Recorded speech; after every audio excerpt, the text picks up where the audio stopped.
I really hello दोस्तों, आज हम बात करने वाले हैं एलपी सीबीटी 2 को लेके बेसिक साइंस एंड इंजीनियरिंग या टेक्निकल ट्रेड में, जिसमें आपके बहुत सारे डाउट हैं। आज उसको क्लियर करना चाहेंगे। कौन सी बुक से पढ़ें, किस प्रकार पढ़ें, सारे डाउट आज क्लियर करेंगे इस वीडियो में। तो दोस्तों, सीबीटी 2 की बात की जाए तो इसमें पार्ट ए पार्ट बी होता है। अब आप सीबीटी 1 क्वालिफाई करके आते हैं, जिसका सिलेबस लगभग बराबर होता है पार्ट ए के लिए। पार्ट ए में एक अलग सब्जेक्ट जुड़ता है जिसको कहते हैं basic science and engineering drawing, और यही आपको आगे पीछे कर देता है, क्योंकि सीबीटी 1 के लिए सिलेबस आप पढ़ के आए हुए थे, बाकी स्टूडेंट भी पढ़ के आते हैं। अगर आपने इस पर काम नहीं किया तो आप पीछे चले जाते हैं, और इसका ही 70% आपकी फाइनल मेरिट में जुड़ता है। तो इसके लिए आपको बड़े ही ध्यान से पढ़ना है, अच्छे से तैयारी करनी है।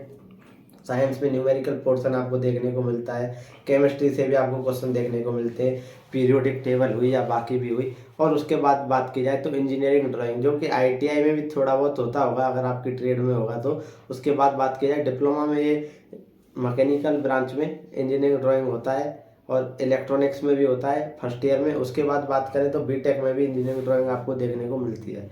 इसका भी कुछ क्वेश्चंस आपको आते हैं, ज़्यादा डीप में नहीं आता, बेसिक क्वेश्चंस आते हैं, लेकिन उसके लिए आपको पढ़ना होगा। आपने ये देखा होगा कि जो सीबीटी 1 होगा, इसका सीबीटी 1 में आपने जनरल साइंस नाम का जो पोर्शन है वो कवर जरूर आप कर लेंगे। तो उसमें क्या है, फिजिक्स, केमिस्ट्री और बायोलॉजी तीनों चैप्टर आप कवर कर चुके होंगे। अभी बेसिक साइंस इंजीनियरिंग में क्या होगा, इसके क्वेश्चन लगभग आपको मिल जाएंगे। बेसिक साइंस इंजीनियरिंग और इंजीनियरिंग ड्राइंग और आईटी लिटरेसी, ये 3 चैप्टर मिला के लगभग 40 क्वेश्चन आपको मिलेंगे 100 क्वेश्चनों में। तो इसका जो पोर्शन है काफ़ी ज़्यादा लंबा चौड़ा है, काफ़ी बड़ा पोर्शन है।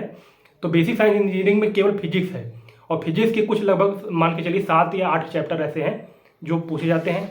इसमें एक चैप्टर आपको बता दूं, पहला चैप्टर तो वही होगा जो आपने फिजिक्स में 10+2 में, यानी कि फिजिक्स की जो पहला चैप्टर होता है, जिसमें आप पढ़ेंगे कि ये मास का यूनिट क्या, यूनिट एंड मेजरमेंट पहला चैप्टर होता है। हाँ, ये बेसिक सब्जेक्ट होते हैं, बेसिक चैप्टर हैं जो आपको दोबारा पढ़ने होंगे। लेकिन इसमें आपको न्यूमेरिकल पोर्शन देखने को मिल सकता है, डायमेंशन आपको पूछी जा सकती है कि फोर्स की डायमेंशन क्या है, या कोई भी फिजिक्स का न्यूमेरिकल इको को लेके होता है। काफ़ी सारे न्यूमेरिकल होते हैं। केमिस्ट्री में आपको पीरियोडिक टेबल से आपको क्वेश्चन उठा के दिया जा सकता है। इसमें ज़्यादातर आप देखा जाए तो न्यूमेरिकल पोर्शन पर ज़्यादा ध्यान दिया जाता है, क्योंकि एक तरह का ये आपका टेक्निकल टाइप के क्वेश्चन इसमें फिजिक्स और केमिस्ट्री और उससे पूछे जाते हैं।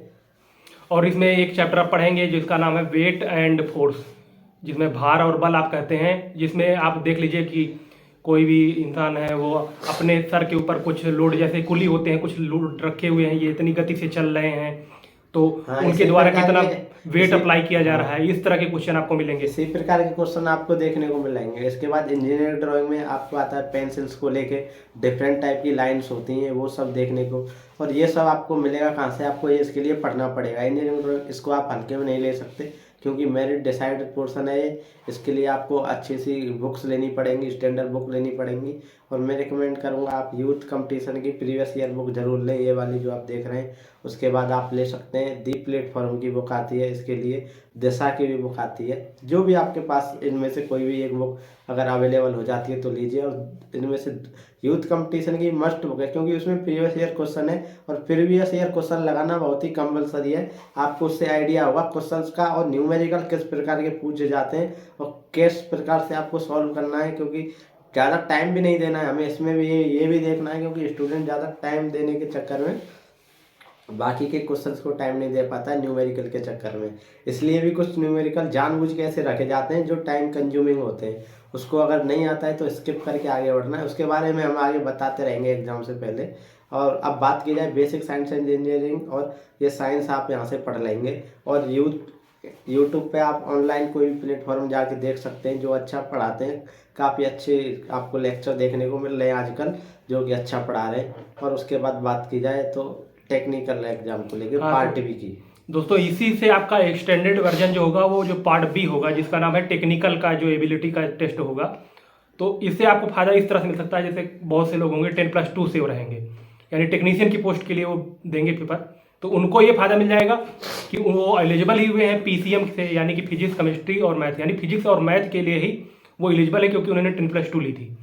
अब पार्ट बी में भी एक आपके पास में चॉइस रहेगी, या तो आपने आईटीआई की होगी, या तो डिप्लोमा या बीटेक करके रखे होंगे, या तो 10+2 से रहे होंगे। 10+2 से मानी टेक्नीशियन से ही रहे होंगे। तो उस टाइम क्या कर सकते हैं आप, बेसिक साइंस इंजीनियरिंग आप पढ़ेंगे तो उसका फ़ायदा अगर आप उठाना चाहें तो आपको थोड़ा सा मिल जाएगा, जिसमें आप फिजिक्स का जो पोर्शन होगा आपका वो फिजिक्स एंड मैथ ही आती है एक, आप टेक्निकल में ये भी ले सकते हैं और उसके नंबर भी अच्छे जाते हैं, क्योंकि लोग जो 10+2 यानी 12 किए होते हैं वो काफ़ी अच्छे से किए होते हैं। उसकी कट ऑफ हमेशा हाई जाती है, +2 से PCM से जो भी बढ़ते हैं। लेकिन टेक्निकल जो एग्जाम होता है उसकी कट ऑफ उतनी ज़्यादा, मतलब उसमें नंबर लाने के चांसेस आप अपने ट्रेड से ज़्यादा आपको रहेंगे। हाँ, उसके तो लिए आप अपनी ट्रेड भी ले सकते हैं, जैसे कि मान लिया आपने इलेक्ट्रॉनिक्स से किया है बीटेक, या इलेक्ट्रीशियन से किया है आपने, या इलेक्ट्रिकल इंजीनियरिंग से किया आपने डिप्लोमा, या इलेक्ट्रीशियन से आपने करके रखा हुआ है ये ITI, तो उस टाइम अपनी ट्रेड पर अगर आपको भरोसा नहीं है तो आप फिजिक्स और मैथ का लेने से आपको फ़ायदा ये हो जाएगा कि बेसिक साइंस इंजीनियरिंग में जो 7 चैप्टर हैं, जिसमें आपका मोशन का चैप्टर है, ये भार बल का चैप्टर है, टेम्परेचर एंड हीट का चैप्टर है, ये सारे 7 चैप्टर इस तरह के होते हैं, पुली का चैप्टर है। तो इन सारे चैप्टर को आप जब मिला के पढ़ लेंगे तो उसमें आपका फिजिक्स का जो पोर्शन होता है वो काफ़ी क्लियर हो जाएगा। पार्ट बी के लिए कुछ बुक होती हैं स्टैंडर्ड बुक, वो पढ़नी पड़ेंगी, क्योंकि पार्ट बी का भी कंपलसरी है, आपको निकालना ही पड़ेगा। अगर आप ये नहीं निकालते हैं तो आपकी कॉपी चेक नहीं होगी और आप बाहर हो सकते हैं। इसके लिए किसी भी स्टेज में आप ढीला नहीं पड़ सकते।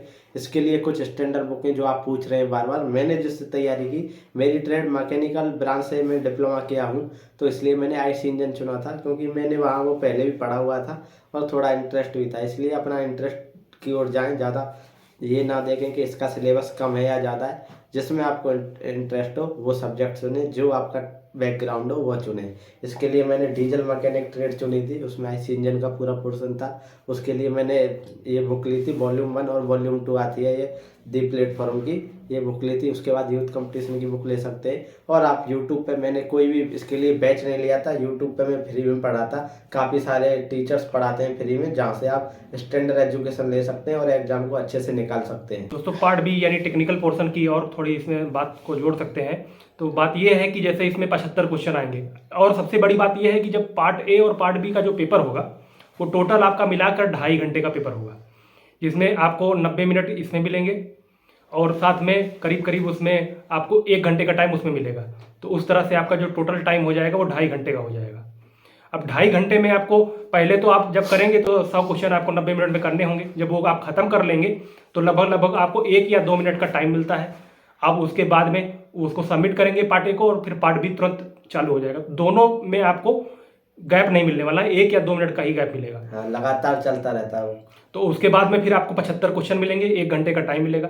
उसमें 75 क्वेश्चन में आपको इस हिसाब से करना है कि ITI लेवल का रहेगा टेक्निकल पोर्शन। इसीलिए मैं कह रहा हूँ कि अगर फिजिक्स और मैथ आपकी थोड़ी सही है और पार्ट ए का हेल्प आपको मिल सकता है, तो आप पार्ट बी में फिजिक्स और मैथ को भी चुन सकते हैं, जो कि टेक्नीशियन वाले चुनेंगे ही चुनेंगे, जो कि 10+2 से PCM से आए हुए हैं। लेकिन बाकी लोग अगर ITI करना चाहते हैं तो अपनी अपनी ट्रेड से लेकर आएंगे। जैसे कि हो गया, आपने ITI फिटर से किया तो आप फिटर चुन सकते हैं। कोई वायरमैन से किया होता है तो वो वायरमैन चुन सकता है। कोई डीजल मैकेनिक से किया है